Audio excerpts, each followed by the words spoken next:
Why do many examples use fig, x equals Plt.Subplots in Matplotlib/Pyplot/Python? I'm learning to use Matplotlib by studying examples, and a lot of examples seem to include a line like the following before creating a single plot. Here are some examples. Modify tick label text. This URL. I see this function used a lot, even though the example is only attempting to create a single chart. Is there some other advantage? The official demo for subplots also uses x equals subplots when creating a single chart, and it only ever references x after that. This is the code they use.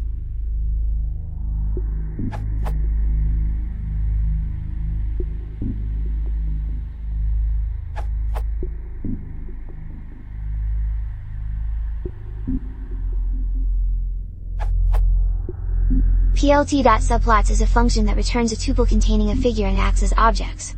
Thus when using fig, x equals Plt.Subplots, you unpack this tuple into the variables fig and x. Having fig is useful if you want to change figure level attributes or save the figure as an image file later, for example with fig.savefigurefilename.png. You certainly don't have to use the returned figure object, but many people do use it later, so it's common to see. Also, all axis objects, the objects that have plotting methods, have a parent figure object anyway, thus is more concise than this.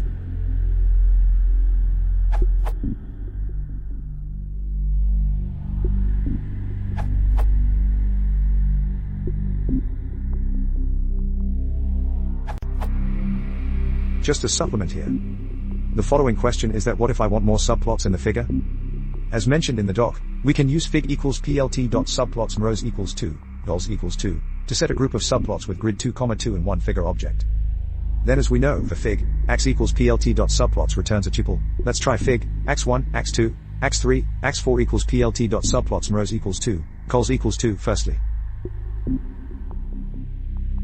It raises error, but no worry, because we now see that Plt.Subplots actually returns a tuple with 2 elements.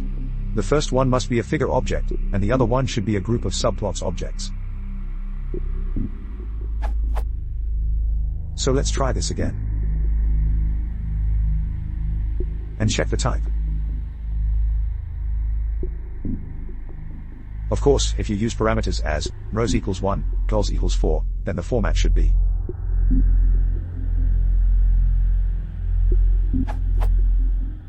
So just remember to keep the construction of the list as the same as the subplots grid we set in the figure. Hope this would be helpful for you.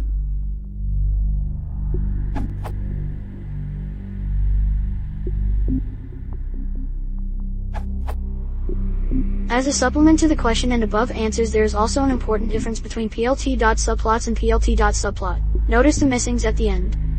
One can use Plt.Subplots to make all their subplots at once, and it returns the figure in axes, plural of axis, of the subplots as a tuple. A figure can be understood as a canvas where you paint your sketch. Whereas, you can use Plt.Subplot if you want to add the subplots separately. It returns only the axis of one subplot.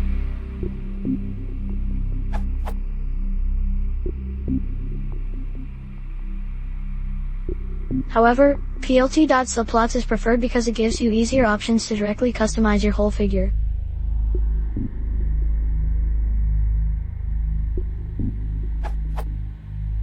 Whereas, with Plt.Subplot, one will have to specify individually for each axis, which can become cumbersome.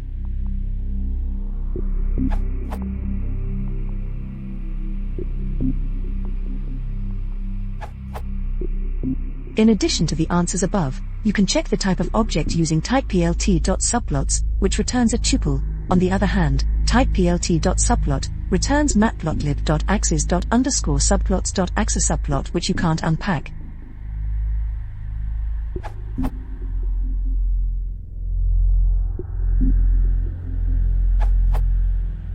Using Plt.Subplots is popular because it gives you an axis object and allows you to use the axis interface to define plots. The alternative would be to use the global state interface, the Plt.Plot etc. functionality.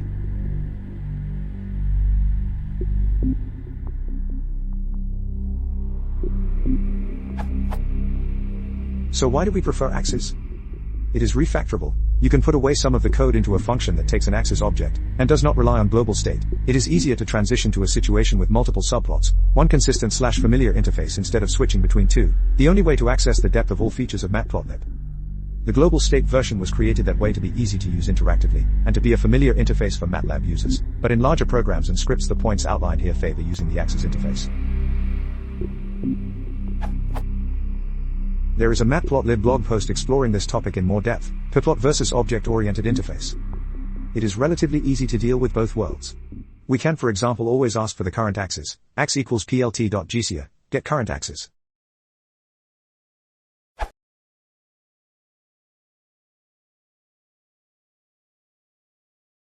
If you want to support the channel, please consider subscribing.